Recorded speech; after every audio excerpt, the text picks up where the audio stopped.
Assalamualaikum warahmatullahi wabarakatuh. Perkenalkan, nama saya Yasin. Di sini saya akan menjawab pertanyaan dari dosen saya, yang dimana pertanyaan tersebut adalah jelaskan bagaimana ajaran Islam memaparkan sebuah konsep ilmu pengetahuan yang menjelaskan sunatullah, yaitu hubungan kasualitas, dengan perkembangan ilmu pengetahuan dan teknologi yang selalu berubah dan berkembang sepanjang zaman di kehidupan manusia jika dikaitkan dengan hukum dan ilmu Allah yang ada di Al-Quran. Baik, saya akan mulai dari yang paling basic terlebih dahulu, yakni di dalam Al-Quran surat Yunus ayat 100. Dan tidak ada seorang pun akan beriman kecuali dengan izin Allah, dan Allah akan menimpakan azab kepada orang-orang yang tidak mau mempergunakan akalnya. Kenapa Allah bisa semarah itu kepada orang-orang yang tidak mau mempergunakan akalnya? Kenapa Allah sampai sebegitunya, yakni mengazab manusia yang tidak mau mempergunakan akalnya? Kenapa? Karena kita adalah hewan, yang dimana hewan, yakni kita ini, manusia ini, yang membedakan kita, hewan kita ini dengan hewan yang lainnya itu adalah kita memiliki akal. Sedangkan hewan seperti simpanse, seperti harimau, seperti gorila, seperti jerapah, dan hewan-hewan yang lainnya, mereka tidak mempunyai akal seperti kita. Kita hewan yang berakal, yang dimana hewan ini itu mampu menciptakan suatu peradaban yang sangat luar biasa, seperti menciptakan kamera, menciptakan gedung yang sangat tinggi, menciptakan pesawat, dan menciptakan teknologi-teknologi yang sangat-sangat luar biasa lainnya. Karena kita memiliki akal, karena itu kita mampu menciptakan teknologi-teknologi seperti itu. Sedangkan simpanse, apakah dia pernah dan juga mampu menciptakan gedung tinggi sebagaimana kita bisa menciptakannya? Apakah harimau yang sekuat itu mampu menciptakan peradabannya sangat-sangat luar biasa seperti ini? Yang paling simpel, menciptakan laptop seperti ini, atau menciptakan buku seperti ini, apakah harimau mampu menciptakannya? Jawabannya tidak. Dan hanya satu hewan di muka bumi ini yang mampu menciptakan peradaban yang sangat luar biasa seperti ini, yakni adalah manusia. Kita hewan yang berakal. Jadi Allah juga mengazab orang-orang yang tidak bersyukur. Di surat Ibrahim ayat 7, Allah mengazab orang yang tidak bersyukur dan menambah nikmat kepada orang yang bersyukur. Jadi ketika seseorang tidak mensyukuri nikmat Allah, yakni tidak mempergunakan apa yang telah Allah berikan kepada dirinya, yakni fisik, yakni juga akal, yakni juga kemampuan kita dalam menggunakan HP dan juga belajar dari HP tersebut. Ketika kita tidak mempergunakannya, maka Allah akan mengazabnya. Apa bentuk azabnya? Kita akan ditimpakan dengan kebodohan, kita akan ditimpakan dengan kerugian-kerugian yang lainnya.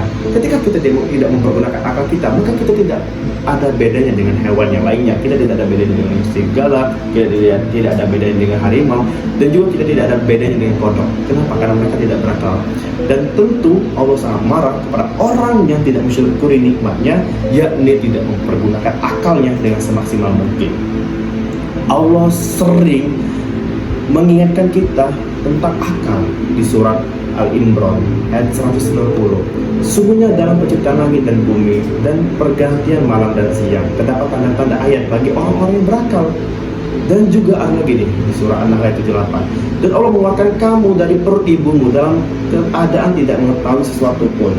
Dan Dia memberi kamu pendengaran, penglihatan, dan hati, jadi akal gitu, qalbu, agar kamu bersyukur. Yakni ketika kita telah mengetahui kemampuan kita, yakni manusia yang dapat berpikir dan juga memiliki akal, maka kita harus bersyukur. Dengan cara apa? Dengan cara memaksimalkan apa yang telah kita miliki.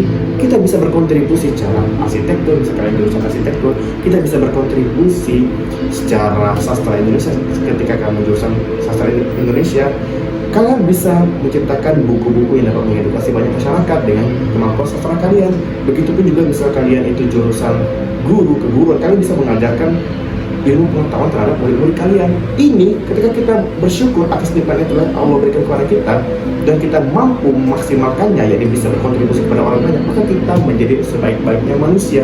Yakni sebaik-baiknya manusia itu adalah manusia yang bermanfaat bagi manusia yang lainnya, kehidupan yang lainnya. Itu baru disebut sebagai manusia. Dan ketika kita sebaliknya, maka kita termasuk orang-orang yang rugi dan termasuk orang-orang yang diazab oleh Allah Azza wa Jalla.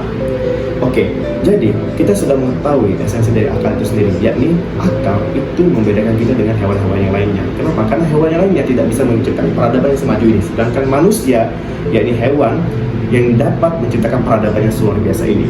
Baik, ketika kita sudah mengetahui manfaat dari akal ini dan juga esensi dari akal itu sendiri, maka kita akan ke tahap selanjutnya, yakni ke tahap mempelajari tentang ilmu cacat logika, ataupun juga sering disebut sebagai logical fallacy.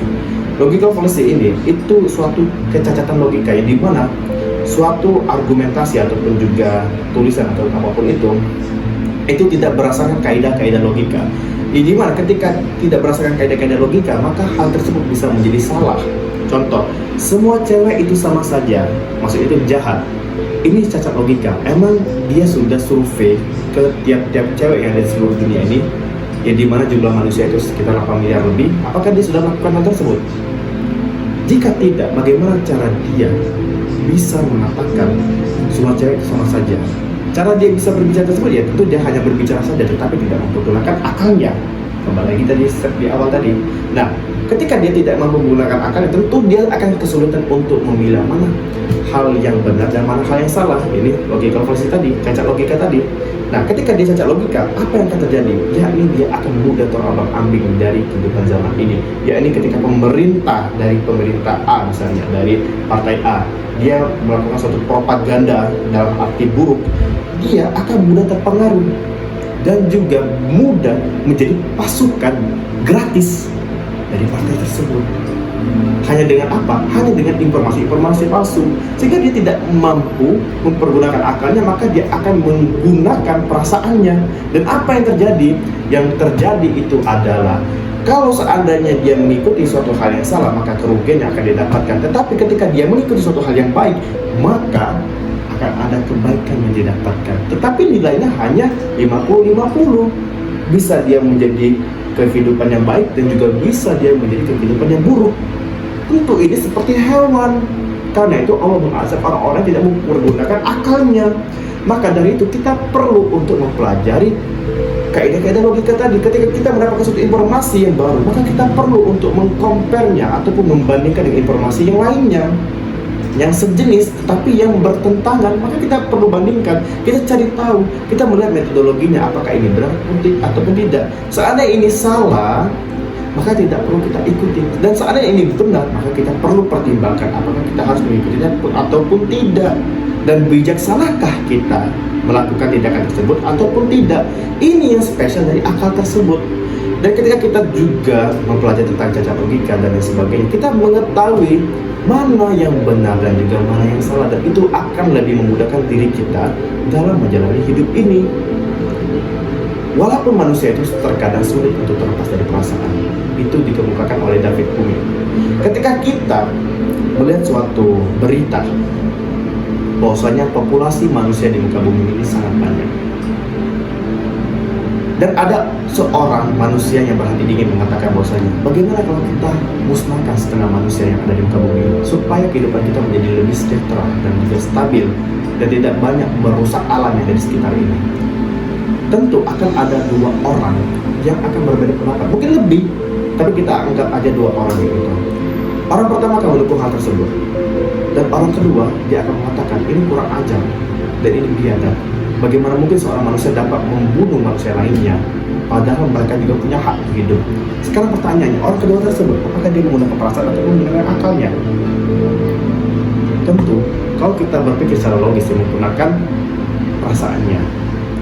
Ya, tentu di sini juga saya katakan tadi bahwasanya kebijaksanaan pun juga diperlukan.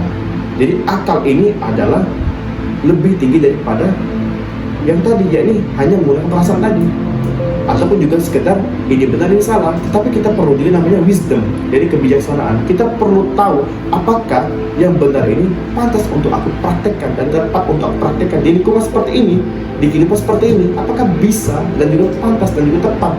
Oh, seandainya memang sudah bisa dan pantas dan tepat, maka silahkan dilakukan. Kalaupun tidak, maka perlu dipikirkan dan dipertimbangkan kembali. Dan ketika kita sudah mempelajari cacat logika tadi, yang dimana kita pelajari pertama tadi, yakni kita mengetahui esensi akal, dan yang kedua yakni tentang cacat logika tadi, yang ketiga kita akan mengerti bahwasanya ada yang namanya kausalitas, yakni hukum sebab akibat. Itu pun juga dijelaskan di surah Al-Fat ayat 23. Kamu sekali-kali tidak akan mendapati perubahan pada sunatullah. Ini sebab akibat. Ketika kita melihat apel jatuh dari atas ke bawah, kita akan menyadari bahwasanya di dunia ini terdapat hukum gravitasi. Hukum gravitasi yang dimana di bumi ini spesifiknya tiap-tiap benda itu pasti akan jatuh ke bawah, apalagi dengan massa yang berat. Dan itu juga ditemukan oleh Isaac Newton, yang dimana dia telah menemukan teori dari hukum gravitasi tersebut. Ketika apel jatuh di atas kepalanya gitu, kita tidak akan mendapati bahwasanya apel tersebut akan terbang dan melayang-layang di udara. Kita tidak akan mendapati hal tersebut. Kenapa? Karena hukum di bumi ini tentu apel akan jatuh ke bawah kecuali dengan menggunakan teknologi tertentu. Dan itu pun juga tidak akan terlepas dari hukum tadi. Dan juga di surat Al-Imran ayat 83, apapun yang ada di langit dan di bumi itu berserah diri kepada hukum din, hukum undang-undangnya Allah, hukum Allah tadi. Langit dan bumi itu tidak terlepas dari hukum-hukumnya Allah. Jadi semua dari makhluk hidup dan ciptaan alam semesta ini, dari yang Allah ciptakan ini, itu tidak akan terlepas dari namanya hukum tadi. Dan tentu kita menyadari bahwasanya kasualitas itu tidak bertentangan dengan Al-Quran, dan juga hukum kasualitas tersebut adalah yang dimana hukum tersebut sangat logis dan bisa dibuktikan kayak gitu. Jadi Islam ini juga itu menekankan untuk mempergunakan akal, dan juga kita harus menyadari juga ketika kita sudah menggunakan akal yang mengetahui esensinya, kita menyadari bahwasanya cacat logika dan juga logika pasti tentu kita harus memahami itu ketika kita sudah memahami esensi dari akal tadi kan. Terus juga setelah kita memahami ini, kita akan memahami juga bahwasanya kasualitas tadi dari hukum sebab akibat. Tentu seorang rasionalis pasti akan menyadari bahwasanya sesuatu yang terjadi saat ini itu pasti ada penyebabnya gitu. Buku ini, Alkitab ini, itu pasti ada orang yang membuatnya. Orang-orang rasionalis pasti meyakini bahwasanya manusia lah yang menciptakan kitab ini, yakni bukunya gitu ya, bukunya gitu. Itu manusia. Sedangkan orang-orang ataupun kaum empiris, dia perlu menyaksikan terlebih dahulu apakah memang benar buku ini dibuat oleh manusia ataupun mungkin robot kayak gitu. Dan itu sama-sama benar tergantung dengan konteksnya juga kayak gitu. Jadi seorang yang rasionalis dan juga empiris itu, mereka itu adalah orang-orang yang mempergunakan akalnya. Dan disimpulkan oleh Immanuel Kant, terkadang juga tidak semua hal itu dapat kita jangkau dengan akal kita. Apalagi alam semesta ini selalu bertumbuh, di galaksi Bima Sakti ini selalu bertumbuh, dan kita terkadang tidak sampailah pikiran kita bagaimana hal tersebut bisa terjadi, ataupun apa hal yang baru yang tercipta sekarang ini kayak gitu. Karena kita tidak mampu berpikir sampai sejauh itu, dan mungkin di zaman kedepannya itu ada generasi-generasi selanjutnya yang mampu membuktikan kenapa itu bisa terjadi, dan juga bagaimana prosesnya juga kayak gitu, dan apa yang baru tersebut yang tercipta tersebut kayak gitu. Oke, jadi kalau saya lihat juga Islam ini juga menekankan untuk menuntut ilmu juga, dan juga kita bahkan Allah pun menantang di surah Ar-Rahman ayat 33, yakni wahai segenap jin dan manusia, jika kamu sanggup menembus atau melintasi penjuru langit dan bumi, tembuslah. Kamu tidak akan mampu menembusnya kecuali dengan kekuatan dari Allah. Apa kekuatan dari Allah? Yakni ilmu tadi. Ketika kita sudah mempelajari banyak pengetahuan, kita tentu mampu menembus dan juga melintasi langit dari bumi ini. Karena apa? Karena kita mempunyai pengetahuannya gitu.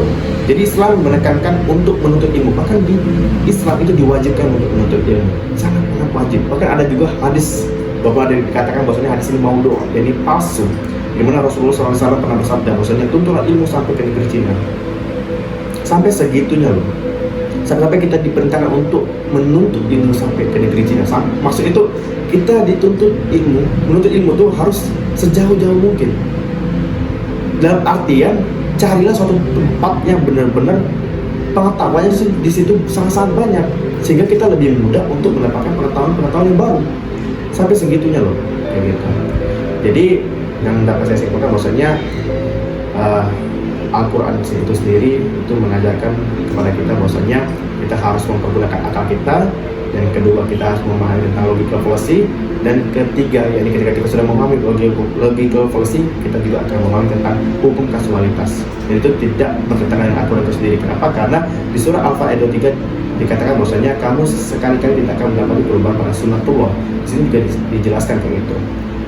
Tentang sunnatullah tersebut ini untuk sebab akibat. Jadi kita tidak akan bertentangan dengan kasualitas tersebut. Seperti kita manusia membutuhkan oksigen, seperti kita juga membutuhkan makanan, seperti itu membutuhkan matahari untuk berfotosintesis dan lain sebagainya. Gitu. Ya, saya tutup. Terima kasih atas perhatiannya. Wassalamualaikum warahmatullahi wabarakatuh.